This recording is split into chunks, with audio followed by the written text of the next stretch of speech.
Okay. So good afternoon, everyone. It is my pleasure to welcome you on the Google Meet.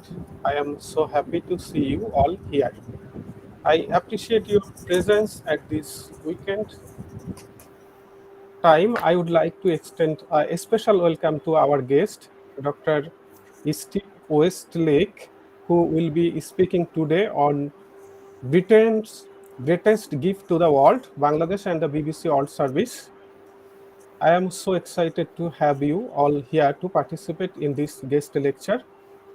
We could not have organized this guest lecture series without the cordial effort and enthusiastic dedication of all class monitors of Section 11, Nafiza Binte Haq, Juaira Taranam, MD Sabir Ahmed, and Soed Muntakina Elmi, all class monitors of Section 2, Mashiat Hassan, Mohammad Noore Jannat Amin Labunno, Osama Jain, who worked hard for the beginning to make today a reality.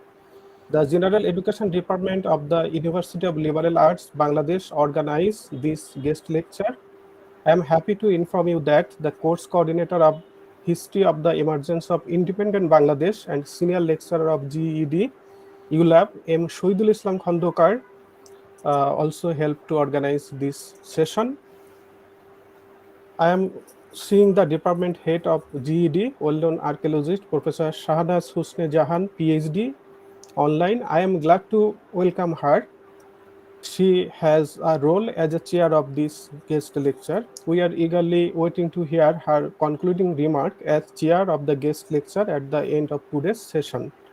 I hope that you all enjoy the exciting speaker to come. Our learned speaker has joined with us from the UK. He is a leading young expert in media history. Let's welcome him. Thank you to everyone here for joining us today's lecture. You already know the biography of Steve, but I am also informing you again. Dr. Steve Westlake gained his doctorate in history from the University of Bristol in January 2023. His thesis is entitled "An Oxfam of the Mind, Humanitarianism Overseas Development and the BBC World Service, 1965 to 1999." His article, "Building the BBC Branded NGO, Overseas Development, the World Service, and the Marshall Plan of the Mind," was published in Oxford University Press Journal, 20th Century British History. Now the journal changed its name, Modern British History, in March 2022.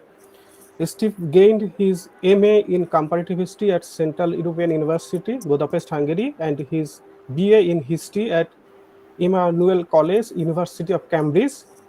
He is currently working at Cardiff Metropolitan University, UK.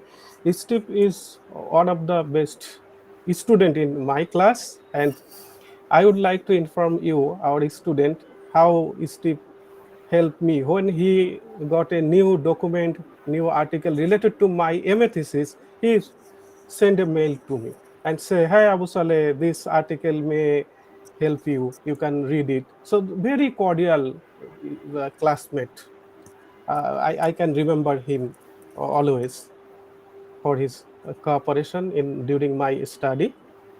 So we are going to start our today's uh, session. So I would like to invite you, Steve. You can present your presentation. There is no time limitation. You can present as your will. You can design the session as your way. We will continue. Or how do you want? Okay. Now it is your turn. Wonderful. Thank you so much, Abasal, for that very warm welcome. And it is my absolute pleasure to join you this afternoon from the UK. And especially wonderful to see Abasal after quite a few years. We were, as you mentioned, classmates together studying for our master's degree back at Central European University. Some very, very fond memories of that. But for today's session, Abu Salah invited me to speak to you about my sort of research relating to the BBC. So I'll be talking about that, and I'll be delighted to take questions at the end of the session. I think we'll probably run to about 25, 30 minutes, something like that. and then we can have time for discussion or questions. If anybody wants to ask anything, then I would be really, really happy to do so. I'm just going to shift over to my other tab so that I can move through the slides. I may not be able to see you, but if you need to, interject at any stage, please go for it. But let's begin then. I think the first thing for me to say is, in my session today, I'll talk about the history of the BBC, particularly the World Service, which is the part of the BBC that focuses on all of the broadcasting that it does outside of the United Kingdom. And that's what I spent most of my time researching when I was working on my PhD at the University of Bristol. Now, I would never say that I am an expert on the history of Bangladesh or the history of South Asia. It's not an area of the world that I wrote about in depth during the PhD. However, because of the nature of the World Service and the BBC being a global organisation with global reach, there were things that I turned up during my research that related to Bangladesh and South Asia more broadly, that I thought might be of some interest to you as an audience. So we will talk about that together. So here are a couple of quotes to get us started then in that sense. This quote comes from a publication called The Morning News of Bangladesh in 1972. And what you can see from this quote is the friendliness and the positivity that is exuding from the quote in terms of the relationship between the people of Bangladesh and the BBC, and this idea that the BBC is demonstrated its interest in the suffering and the difficulties that the people of Bangladesh faced in those years, that it showed sympathy towards the people of Bangladesh, and that it, through doing so, it became an extremely popular broadcasting operation within Bangladesh.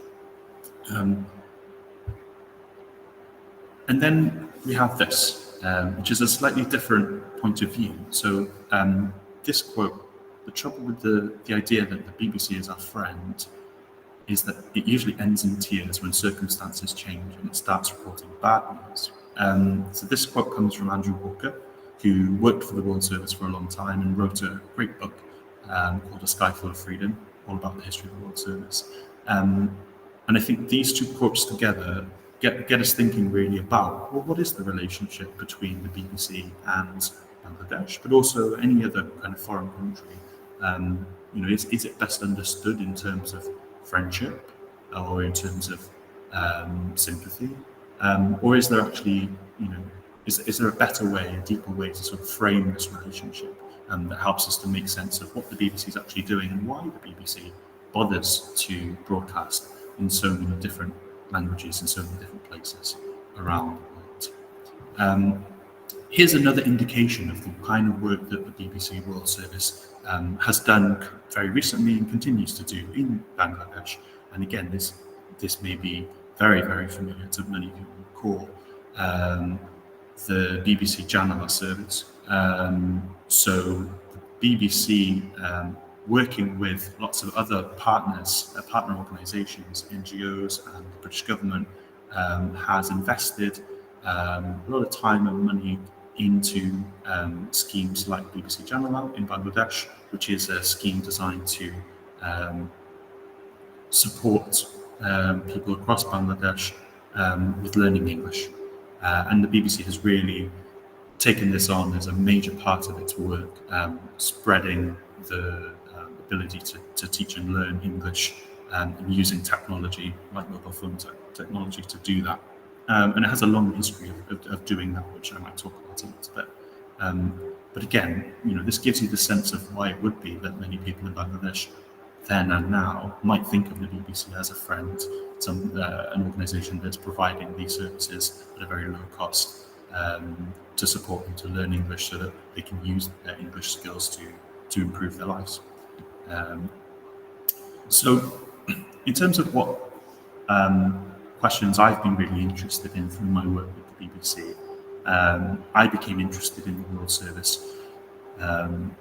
Actually, when I was studying for my master's degree with Abu Salah back in Budapest, I became really interested in radio and the Cold War particularly, and started looking at the BBC and wondering what the BBC was doing during that time and why.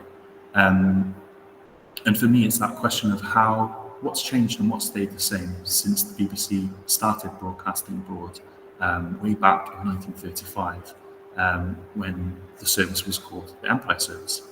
And I wanted to kind of take a look at this relationship, this reputation that the BBC has for being honest and truthful and sympathetic, because it's not just people in Bangladesh who've written in such a positive way, but all around the world there are many fans of the BBC and people who feel very warmly towards it. And at the end of the 20th century, Kofi Annan, when he was Secretary General of the United Nations, described the BBC World Service as Britain's greatest gift to the world. That's where I got that quote from. And so I wanted to take a look at this. I mean, what do we mean when we think of the BBC as a gift to the world? Do we need to sort of challenge that idea at all? And when we're thinking about the relationship between Bangladesh and the BBC or any sort of nation state in the BBC, is understanding it in the terms of friendliness most appropriate, or are there other sort of ways that we could frame that relationship? It's very helpful to start with some basics, really, when we talk about the BBC.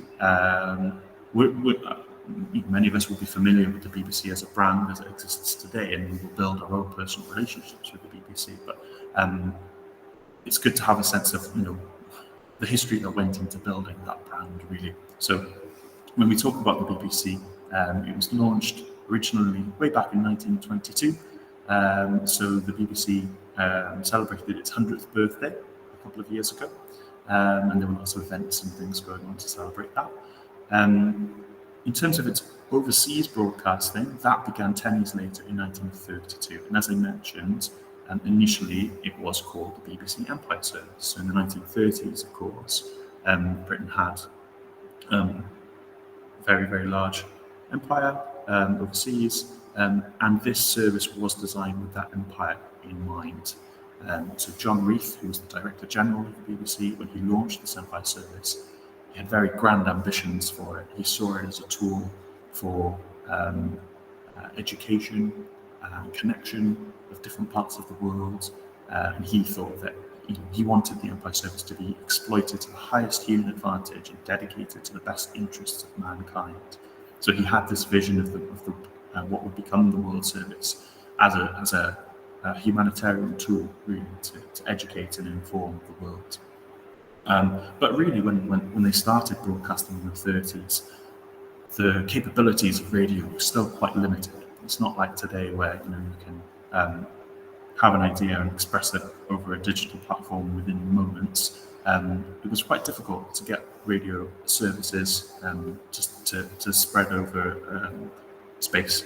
And so what really was generated initially was an Empire Service that focused on reaching British people who were abroad, generally working in the service of the British Empire, and trying to connect them and make them feel connected with home.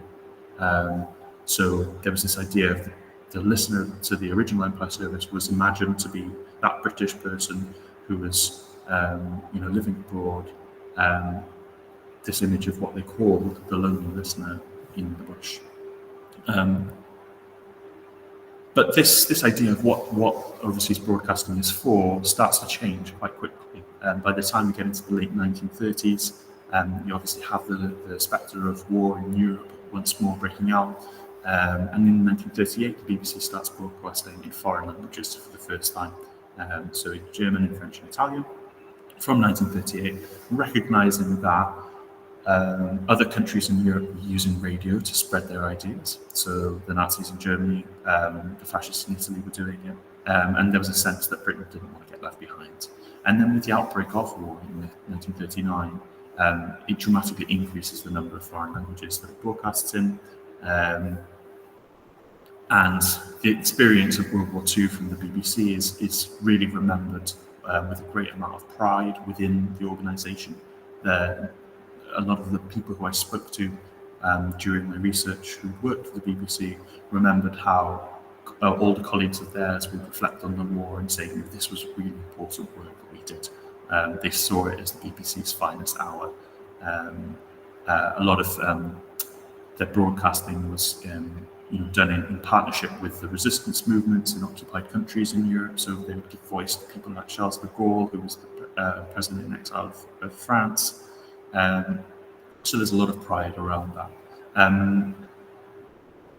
And a very close relationship with the British government, who had a lot of oversight of what the BBC was broadcasting and who was allowed to broadcast. And they were very careful about which voices were allowed onto the BBC. And there wasn't really, they made sure that communist views, fascist views, views that clashed with kind of the British government's ideas were not allowed on the BBC, basically. And then we get into the Cold War. This was the area that I spent a lot of time working on myself. So after the end of the Second World War, the BBC decides that it wants to continue broadcasting in foreign languages on a big scale, and particularly to those countries in Central and Eastern Europe who end up within the orbit of the Soviet Union. So countries like Hungary, Poland, Czechoslovakia, Romania, Bulgaria. The BBC decides that it wants to continue broadcasting in those languages because those countries they perceived didn't have a free press, or there was a lot of censorship from the governments, and so they perceived that it would be helpful and helpful to Britain's aims within the Cold War for the BBC to continue broadcasting.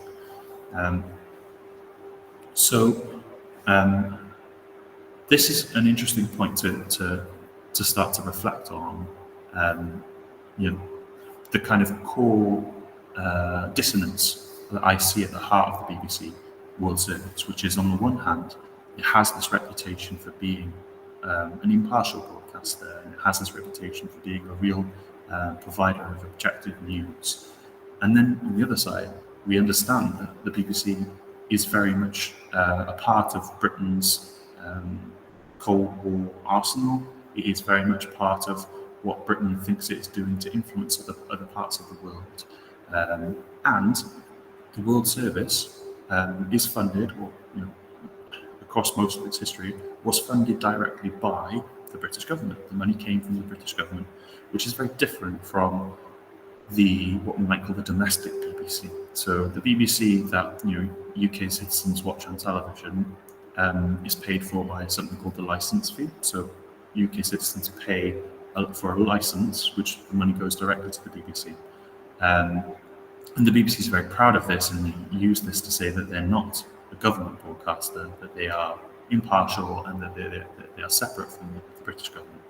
However, this wasn't the case when we're talking about the World Service, because the Foreign Office, the UK Foreign Office, was paying every year for the World Service. Yet the BBC tried to maintain some barriers so that the UK government couldn't tell the BBC exactly what to broadcast, and the BBC maintained some level of autonomy. So I find that relationship very, very interesting, and spend a lot of time examining it.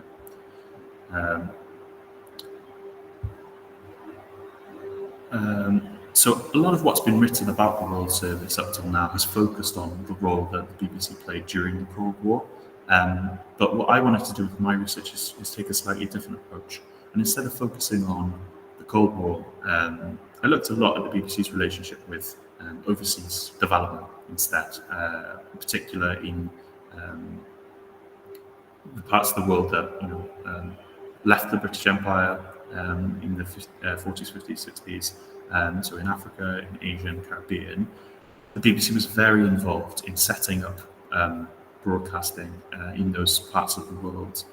So during the colonial period, it was highly integrated into the British government's colonial development operations.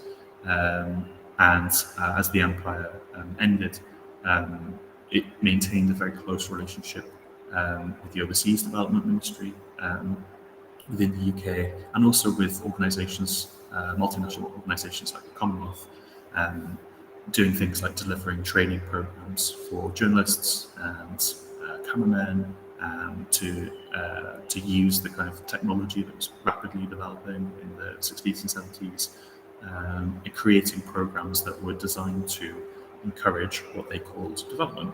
Um, so the BBC really saw itself as a major player in this kind of work, doing almost humanitarian or development work. And it started to refer to itself in these terms. So this is something I picked up on and wrote about a lot, this idea that the BBC talked about itself as the Oxfam of the mind.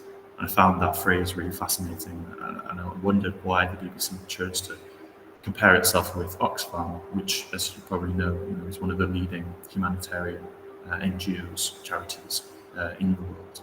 So you can see that within the BBC, some people thought that what they were doing in broadcasting to the world was actually a charitable mission, a humanitarian mission.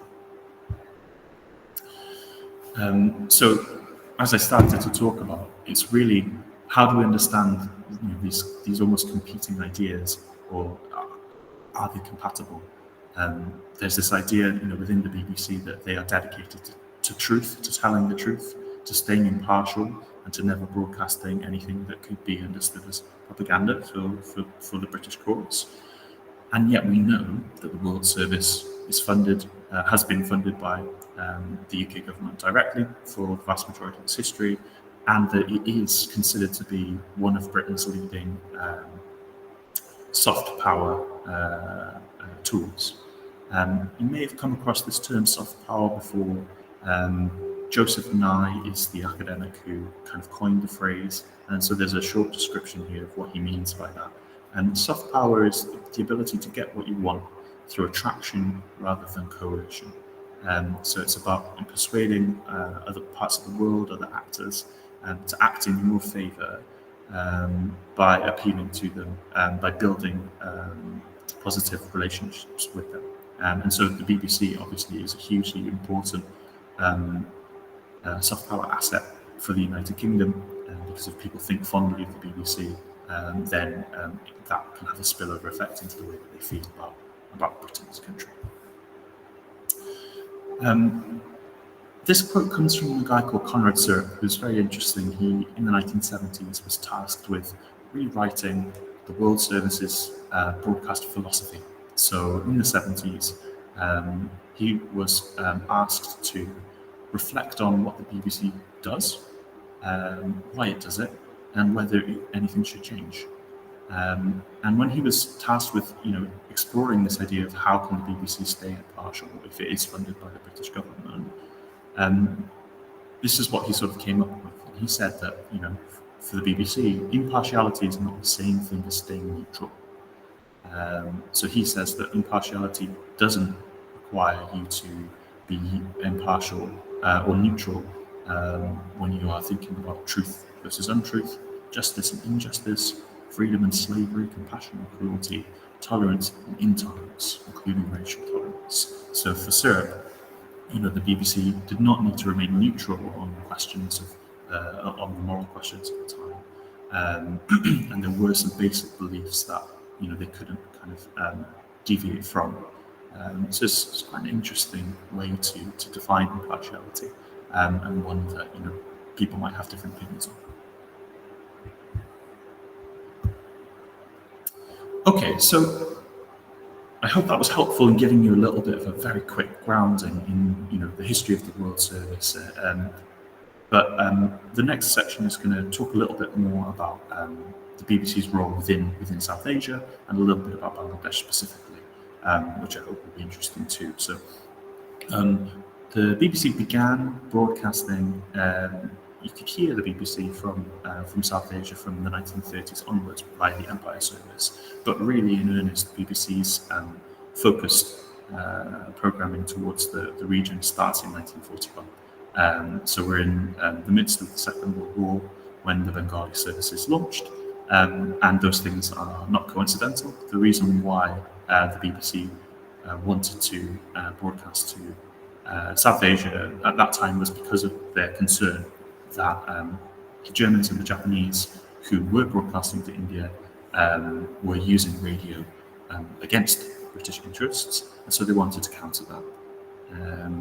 And so you had, a special office set up. In 1944, the BBC set up its office in Delhi for the first time, and you have programming that's deliberately being designed for listeners in South Asia. Some of it's very sort of highbrow literature, cultural programming. You have people like George Orwell, a very famous author, working for the Asian service at the stage.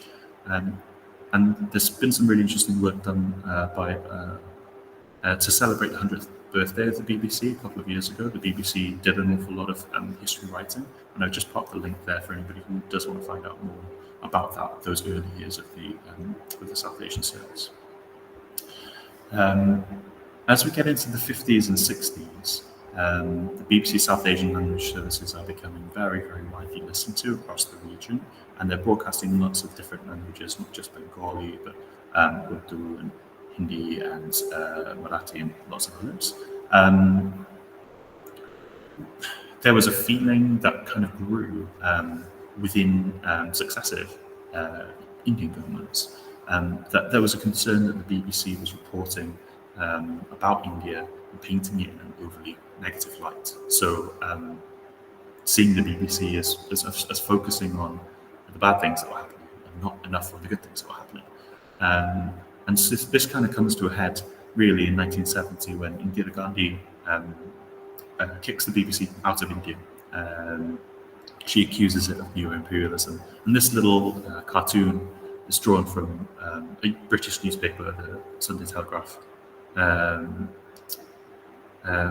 mocking, I suppose, Indira Gandhi for fighting the BBC rather than focusing on issues like poverty. And somebody who's written and knows a lot more about this than I do is Alistair Pinkerton, who wrote an article about this in 2008, which is where I got my knowledge from this. And then when it comes to, at a similar sort of time, obviously you have the Liberation War and the movement for independence in Bangladesh, and the BBC was, very critical in reporting on what was going on in this part of the world, particularly sort of from the time of the cyclone in 1970 all the way through then the War of Liberation, and it was heavily criticised by the government of Pakistan for reporting when the Pakistani army was defeated in battles during the war. It's important to note that the BBC did not actually use the term "the War of Liberation" because they saw that phrase might paint them as having chosen side in the war. And if you look at William Crawley, who worked for the Bengali service at the time, he's written about how careful they tried to be about the language that they used so that they wouldn't be perceived to be partial to one side or the other. But as the quote that we saw at the start of today's session shows, many people in the newly formed Bangladesh felt very positively towards the BBC about that coverage.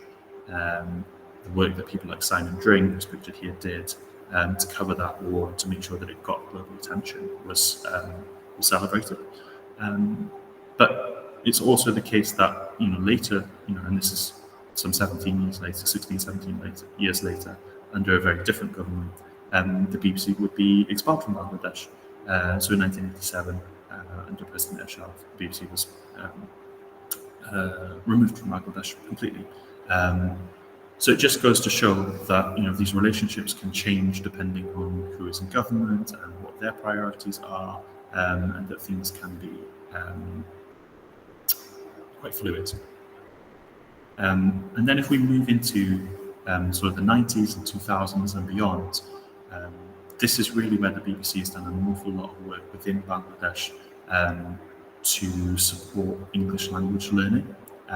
So there's a charity called BBC Media Action, which is aligned with the BBC, which has been very prevalent within Bangladesh in working with the government and working with other aid agencies and UK NGOs to deliver English teaching projects and to boost English language learning across Bangladesh. And there's a couple of there's some really nice work that's been done on this by within the British Council. Um, One of the things that BBC Media Action has worked on is a television program. Again, many of you may be familiar, called Sound which is designed to it echoes actually a British BBC television programme called Question Time, which has a panel of politicians from different political parties and then a public audience who can ask them questions. And they use that same model to create SoundLab. I think the question here is always, why is the BBC spending its money supporting English language teaching in Bangladesh? And I think different people have different answers to that. But for me, part of the answer is always not just because they think that it's a good and helpful thing and they want to be good and helpful, but also because it benefits the United Kingdom. It's a benefit to Britain if more and more people around the world are speaking and understanding English, because it helps to retain the kind of cultural power that the English language has. So when we're thinking about these decisions, we can't just think about the BBC in terms of being a purely altruistic organisation. It's an organisation that has its own aims, and those aims do relate to benefiting the United Kingdom's place in the world. So that sort of brings me to the end, really, of my prepared remarks, and I hope that although we covered things very quickly, that some of that, if it's new to you, is of interest, and that it can maybe get you thinking about your relationship with the BBC. What do you use the BBC for? How do you feel towards the BBC today? Do you feel that the work that they do is helpful? Does it feel relevant to the challenges that you face in daily life and your wider family and network face? I'd be really interested to hear a little bit more from you if you want to share anything on that. But I think the last thing that I want to do, and I've prepared a little slide here, just a further reading in case anybody does take an interest in this and want to explore it further. There's some great stuff that's been written there.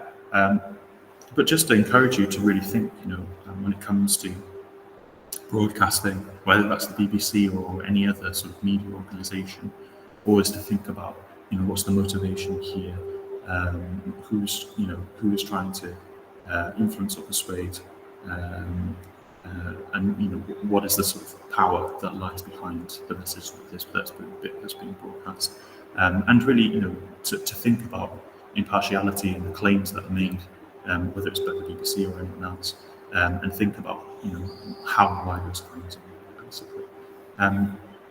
So what I will do is I will leave it there and say thank you so much for listening, and I would be really delighted to take any questions that anybody has. But I'll leave that slide up for you. Thank you. Thanks a lot. Thanks for your thought-provoking, insightful, fabulous presentation, dear Steve. I would like to invite my student, if you want to ask question or make any comment on the presentation, you are welcome. Just try to raise your virtual hand. You can see a hand sign on the Zoom. Can you see it? Then I hope you are seeing it, and you can press this virtual hand. Then I can call you. Okay. And I also want to inform you that Steve also part of a admission procedure, admission committee or something of Cardiff University. I'm right, Steve? Yes, so I work. So if you want to ask question related to your further study in UK, it is a great chance for you. You can ask a question to the speaker as well related to your higher study. So that's a question I will obviously welcome. Absolutely, I'm very happy to talk about anything related to studying in the United Kingdom and what it's like and what the process is like.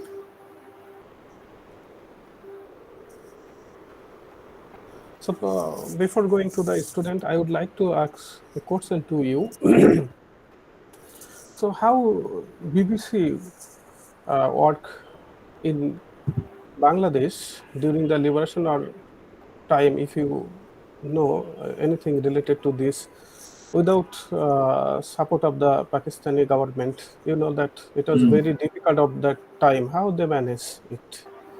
I think that's a great question. So, um, at the time, I think it was very difficult for the BBC, and the BBC, has had this experience not just in Bangladesh, but in other parts of the world too, of reporting when the relationship with the ruling government is not there or it's not easy, and actually it could be quite dangerous to be um, working for the BBC or known to work for the BBC.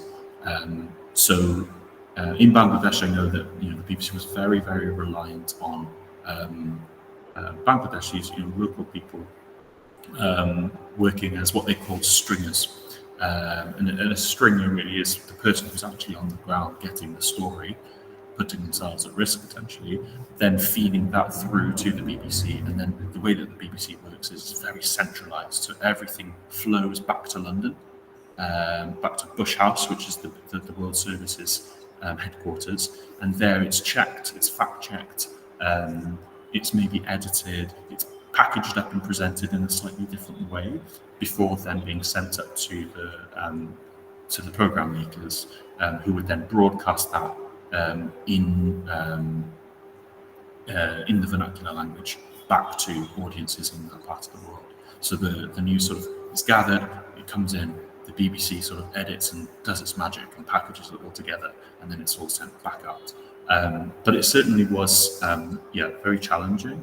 And I know that Mark Tully, who was maybe the BBC's most famous correspondent working in South Asia, faced a lot of challenges, particularly as I mentioned, there were points in time where the relationship between the government of India and the BBC was not so strong, and they might get a phone call in the middle of the night and be told, okay, you've got to pack up because your office is being closed down. But I think maintaining relationships, actually paying journalists quite well for the region was very helpful too, as an encouragement for local journalists to collaborate with the BBC. Um, uh, but I think it has been a big challenge. And of course, um, nowadays it's still true in as much as there are financial challenges as well. So the BBC's decision very recently to stop its radio broadcast there in the last couple of years in Bengali is a decision that's driven by financial pressures at home back in the UK, and the move to digital, which is obviously a huge trend across media. And so the BBC's decided that in South Asia it wants to focus on its digital output on its website, rather than the kind of old school radio broadcasting. So one of my student, MD Miraj Hussain, he also working as a journalist in Bangladesh in a English daily newspaper. He asked a question: the role of BBC. How do you see BBC current role in ongoing global crisis? Not only in a specific any part of the world, but also if you would like to uh, evaluate the overall role of the BBC, that Yeah, will I'm be happy to talk about thoughtful. that.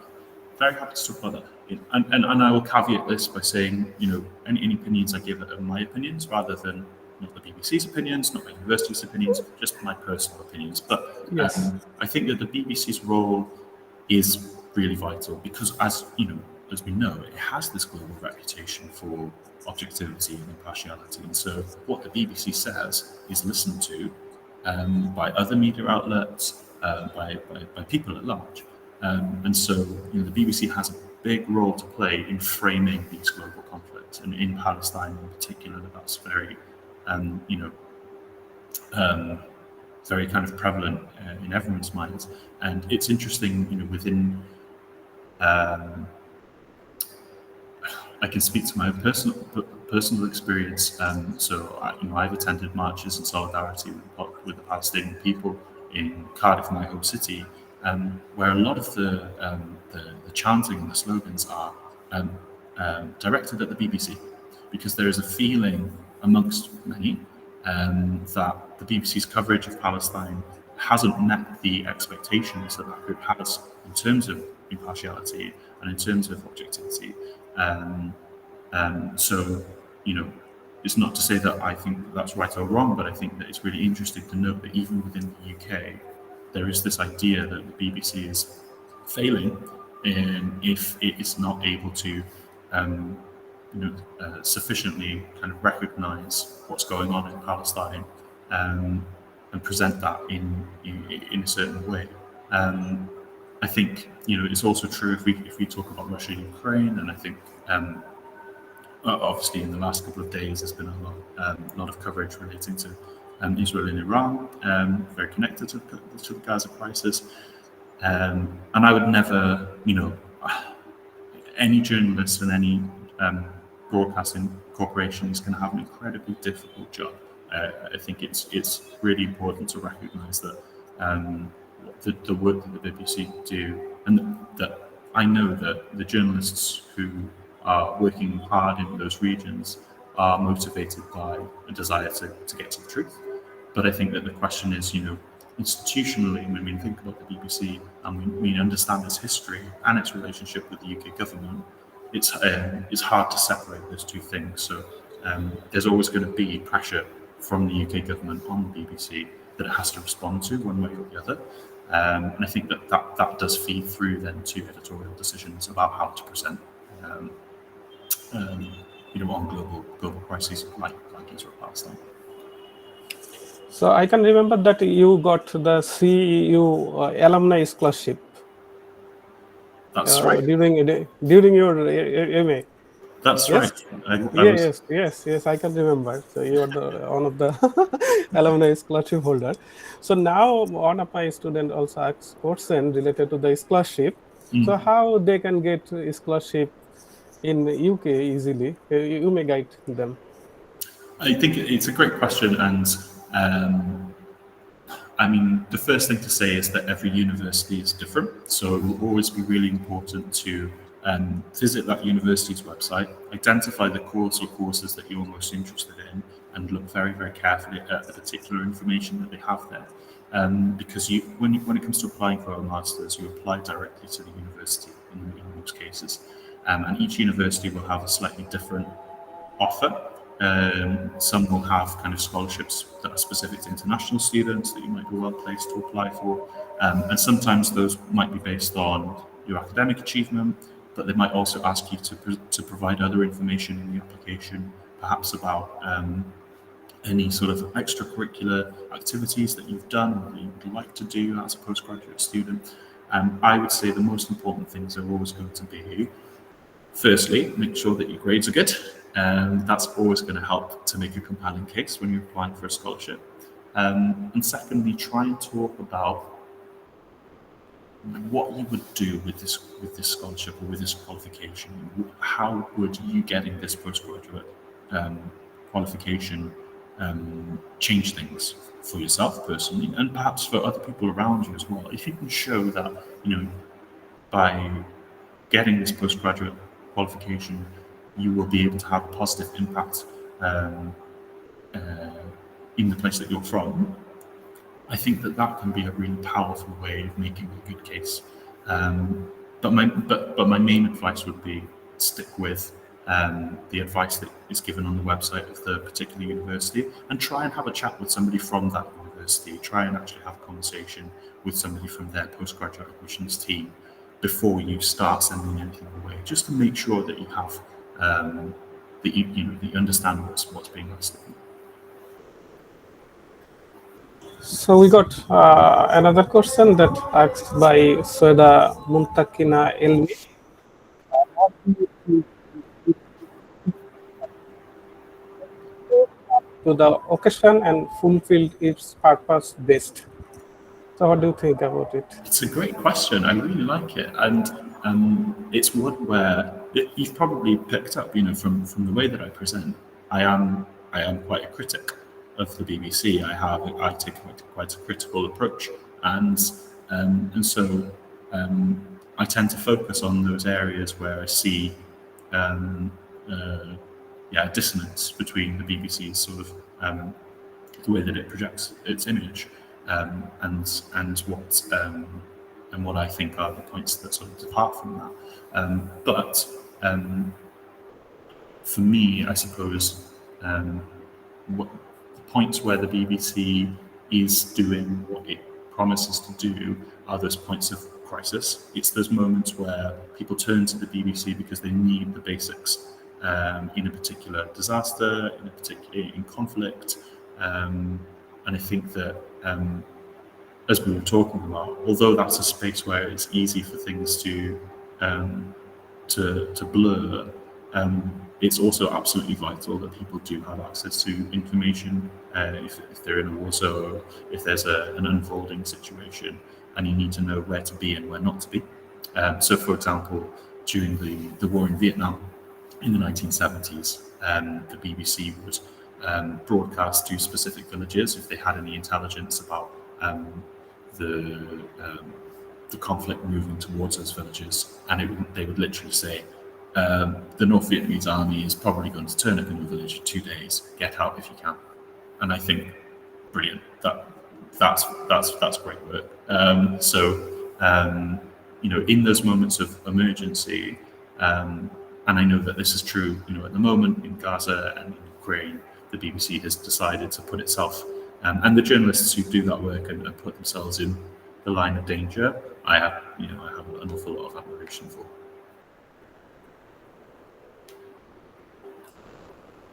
Okay, I think we can move forward. Thank you for your answer. Before going to the concluding remarks, I would like to vote of thanks. This is the time for vote of thanks.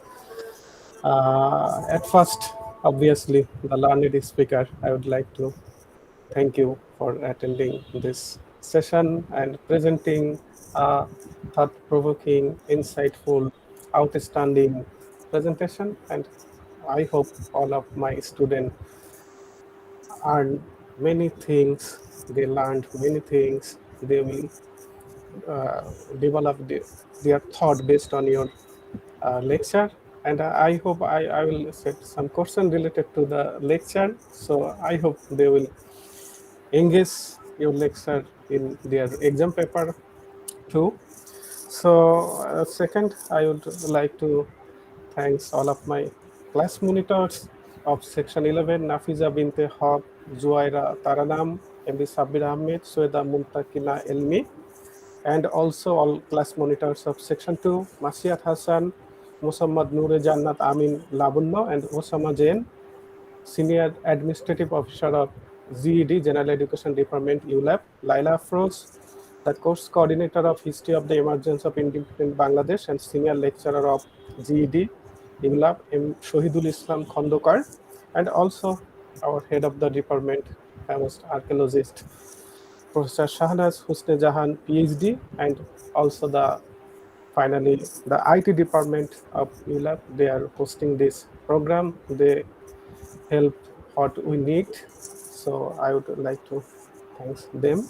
So this is the time to go to our dear head of the department, famous archaeologist, Professor Shahnaz Husne Jahan, PhD. So this is your turn, dear madam. Okay, thank you. Thank you very much. And special thanks to Saleh and, of course, Steve. Uh, Dr. Steve, it was really a pleasure for us to get you at ULab, and thank you very much that you accepted our invitation and met our students, although virtually.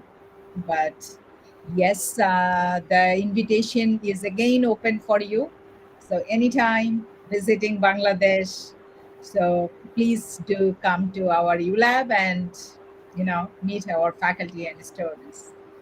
Now, regarding the lecture, yeah, yeah, it was wonderful. In fact, your title was very catchy, and we were thinking that what should be the discussion and how much you will cover. And thanks that you have given a little background of BBC, which I think the student like it. But in this, if you ask today, just to share with you, your lecture is really good, very small background. Of course, you haven't gone in detail, so that if you would have gone in detail, maybe it would have given, open a different vista. But however, with BBC, today, if you ask anyone about BBC, I think very less response we will get. Maybe because of lots of media houses, lots of things are available to everyone.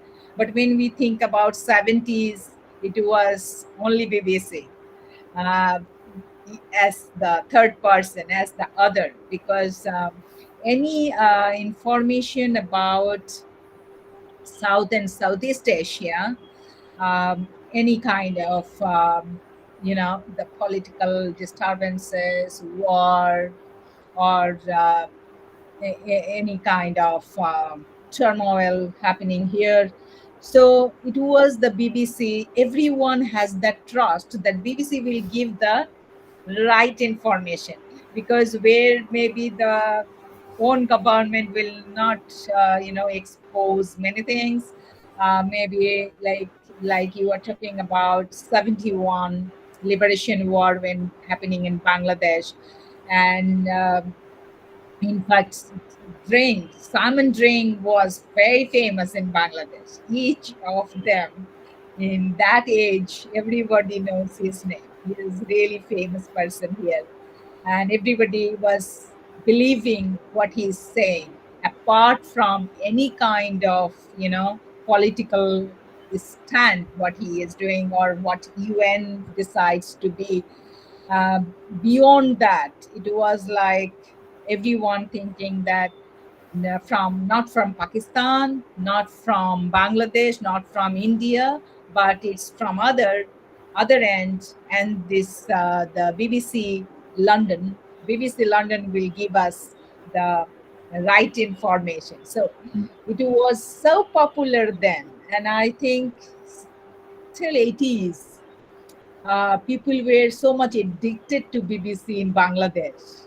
You know, I saw each of them in 6:30 in the morning, the BBC London everywhere in the radio, and we used to go to getting ready for the school, and like even in the evening, we see everybody was listening outside, even in the villages, and whoever having the radio, television, and BBC London was the very famous, favorite and popular media. And you, as you are working with the media history, and we all know that media is not also tied up with many things. We cannot just say whatever we want to say, and this is why BBC, of course, also cannot take all the decision. A media house cannot take all the decision, but it is also true that BBC London has set up a kind of you know the basic media ethics, which was during that time, and so far it really helped many of the media houses later on. So whatever, yeah, thanks a lot for bringing this issue.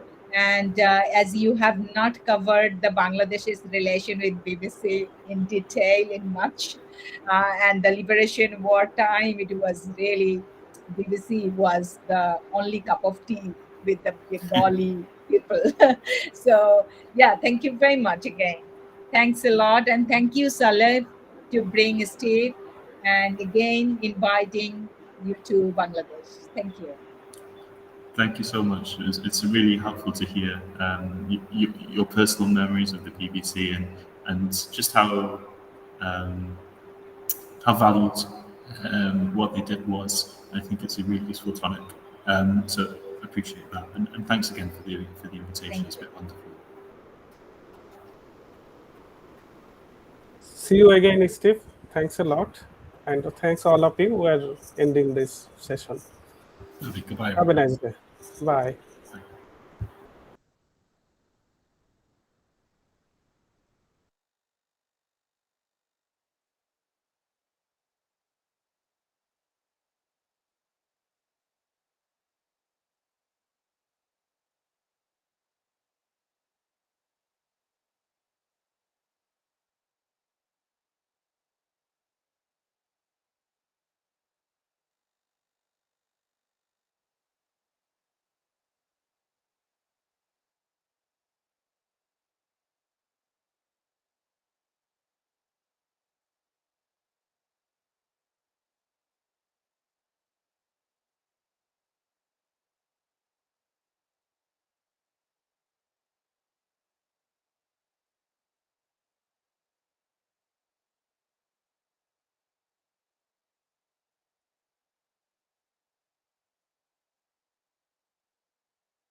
Hey, Kasfian Iqbal.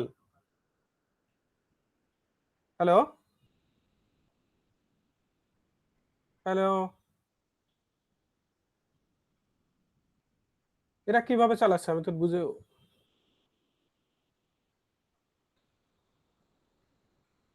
আচ্ছা, এই এই অপশনটা তো নাই।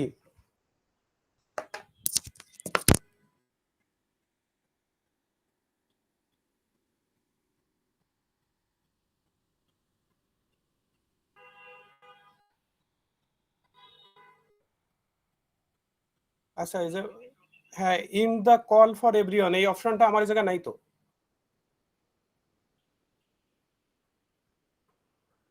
Just leave the call আছে।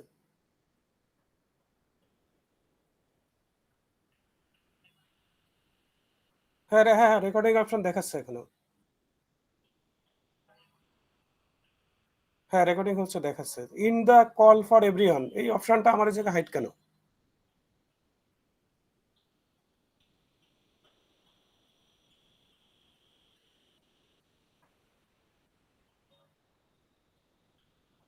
হ্যাঁ, সেটা চলুক, রেকর্ড চলতেছে তাতে তো অসুবিধা নেই, আমাদের রেকর্ডটা থাকলেই হলো। In the call for everyone এই অপশনটা আমার এই জায়গায় বন্ধ কেন? মানে আমি এটা তো ক্যান্সেল, আমারই তো ক্যান্সেল করার কথা। In the call for everyone, তো সেটা বন্ধ কেন? আর ওরা কিভাবে থেকে গেল আমি ঠিক বুঝে উঠতে পারলাম না।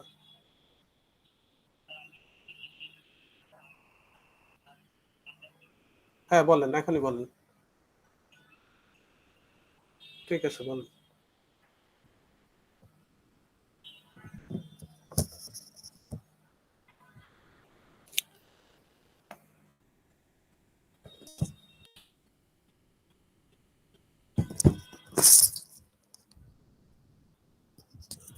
কাশফিয়ান ইকবাল অ্যান্ড আদার্স, তোমরা যা কি করো? হ্যালো।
হ্যালো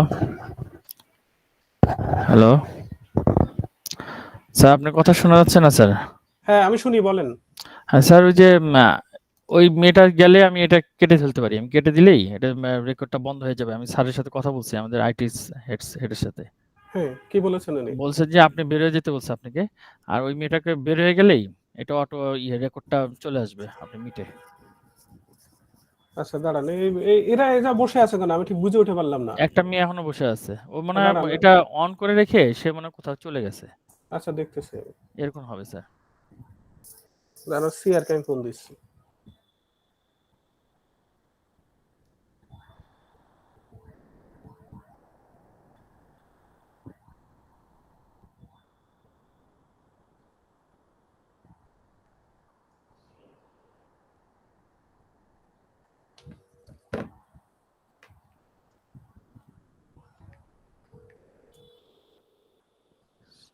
আপনি থাকেন, আমি